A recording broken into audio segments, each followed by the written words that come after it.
একটা বারের জন্য ইসলাম কায়েম হয়ে যায়, কোরআন যদি একটা বারের জন্য কায়েম হয়ে যায় মা, তুমি আর ব্যাপার দায় চলতে পারবে না, কারণ আইন হবে।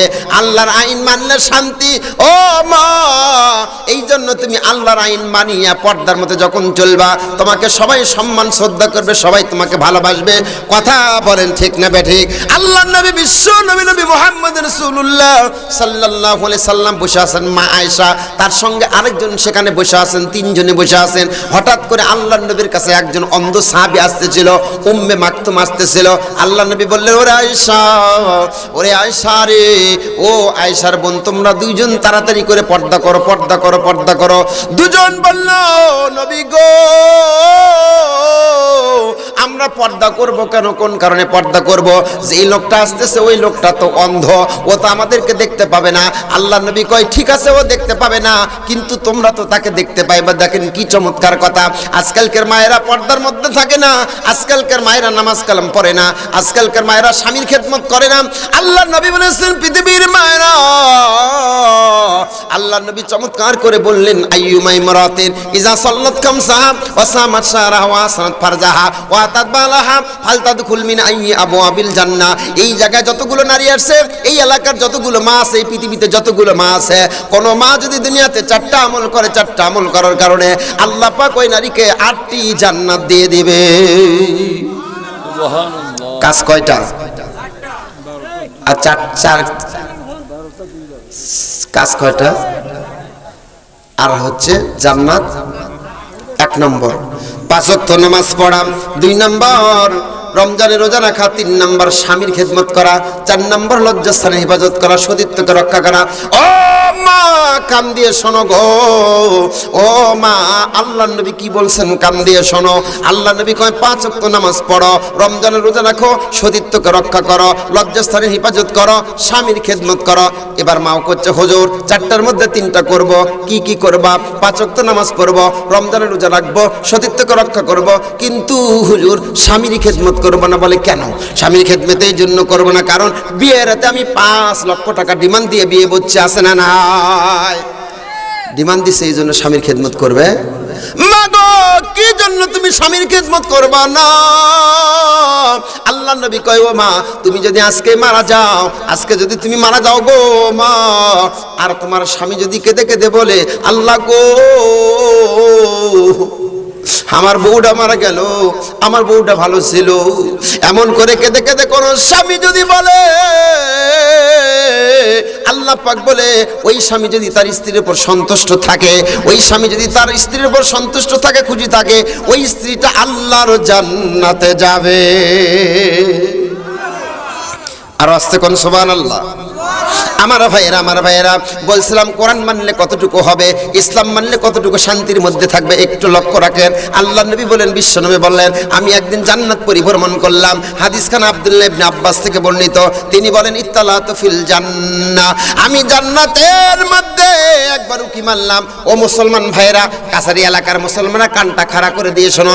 আল্লাহ নবী কয়, আমি একদিন জান্নাতের মধ্যে অপেক্ষা করলাম, জান্নাতের মধ্যে আমি ঘুরে ঘুরে দেখলাম, আমি লক্ষ্য করে দেখলাম, ওই জান্নাতের মধ্যে যত মানুষ, এই মানুষের মধ্যে অধিকাংশ বেশি মানুষ শুধু গরিব মানুষ।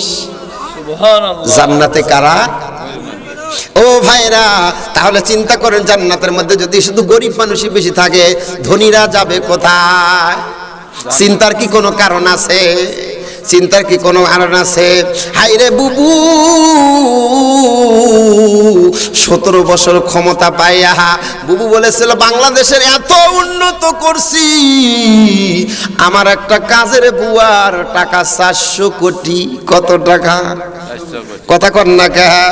আমাদের 400 কোটি টাকা নাই, 4000 কোটি টাকা নেই, আমাদের অল্প টাকা। কারণ আমরা গরিব হতে চাই, আমরা ধনী হতে চাই না।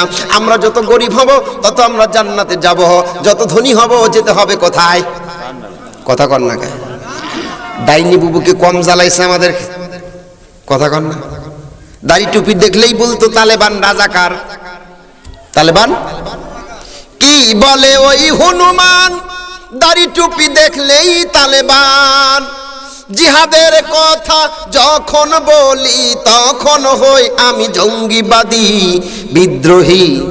বিদ্রোহী বিপ্লবী মৌলবাদী আমি জঙ্গিবাদী, সত্যের পক্ষে গান গাই বলে আমি বিপ্লবী, সত্যের পথে ডাকি বলে আমি বিপ্লবী। কোরআনের কথা বলি তাই বলে আমাকে মৌলবাদী, কোরআনের কথা বলি তাই বলে আমাকে জঙ্গিবাদী। আমি বিদ্রোহী বিদ্রোহী বিপ্লবী মৌলবাদী, কেন জঙ্গিবাদী?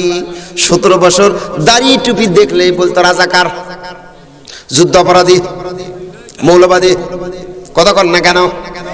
89 সালে আমার জন্ম, 1989 সালে আমাদেরকে বলতো রাজাকার। চিন্তায় মাথা ঘুরে যায়। আল্লাহ কয়, ও ফেসিবাদীরা, ও জালেমেরা, তোমাদের জুলুমের শেষ ঠিকানা এমন করব, আমি আল্লাহ তোমাদের পতনের একটা রাস্তা বের করে দিব। এমন কথা বের করলো, ওই কথা বলে বাংলার মানুষেরা, বাংলার আপামর যুবকেরা বলল, তুমি কে আমি কে, রাজাকার রাজাকার, তুমি রাজাকার, আমাদেরকে বললাম রাজাকার স্লোগান দিয়ে বাংলার দামাল ছেলেরা তোমাকে বাংলার জমিন থেকে দূর দূর করে তাড়িয়ে দিল। সোজা হিসাব, কোনো কথা নাই।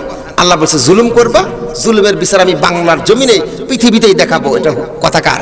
আল্লাহর। কথা বলেন, কথা কার? আল্লাহ পাক বলেন, আমি জুলুম পছন্দ করি না, আমি অহংকার পছন্দ করি। যদি অহংকার করো আর জুলুম করো, এই অহংকার আর জুলুমকে আমি নিমিষের মধ্যেই নাস্তা নাবুদ করে দেব। এই ক্ষমতা আল্লাহর আছে না নাই? তুই ইজ্জমান তাসা ও তু জিল্লুমান তাসা। আহা ও বুবু, তুমি বারবার বলেছিলে তুমি কেমন বৈধ মায়ের বৈধ সন্তান, দেশে আসো। তারেক জিয়া বলছিল কেমন বৈধ মায়ের বৈধ সন্তান, দেশে আসো। আজকে বৈধ মায়ের বৈধ সন্তান দেশে, তুমি অবৈধ মায়ের অবৈধ সন্তান, এই জন্য গেছো শ্বশুর বাড়ি। জোরে কোন কার বাড়ি? আমি চিন্তায় পড়ে যাই, চাচা আর মামুর বাড়ি বলবো না, শ্বশুর বাড়ি বলবো। কারণ মামুর বাড়ি বহু ছিল, বহু মামুর বাড়ি যাইতে চাইছিল 5 তারিখের পরে, কিন্তু কোন মামু তাকে নেয় নাই। শেষ পর্যন্ত শ্বশুর বাড়ি ঠিকানা হয়েছে। ভাইরা একটা কথা মনে রাখবেন, আল্লামা সাইদি বলেছিল এরকম জুলুম আর করো না, সময় আসবে এমন পালানোর জন্য ইঁদুরের গর্ত পর্যন্ত খুঁজে পাবা না। সাইদি সাহেব বলেছিল আমাদেরকে মৌলবাদ বলো, আমরা থাকি মূলে, তোমরা থাকো আগায়। এমন জোরে ঝাঁকি দিব, মামু বাড়ি দিল্লি গিয়ে পড়বা, গেছে কই? কথা কন না কেন? আল্লাহ পাক যেন বলে তুইজ্জু মান তাশা ওয়া তুজিল্লু মান তাশা। আল্লাহ যাকে ইচ্ছা সম্মান করে, আল্লাহ যাকে ইচ্ছা বেইজ্জত করে। সম্মান আর ইজ্জতের মালিক কে? আল্লাহ। আর জোরে বলেন কে? আল্লাহ। সম্মান আর ইজ্জতের মালিক আল্লাহ। তবে মনে রাখবেন ভাইরা, ইসলামের পক্ষে যদি থাকেন, যদি তোমরা ইসলামের পক্ষে থাকো, কোরআনের পক্ষে থাকো, তাহলে কিন্তু তোমাদেরকে মার খেতে হবে। ঠিক। কি খেতে হবে? মার খেতে।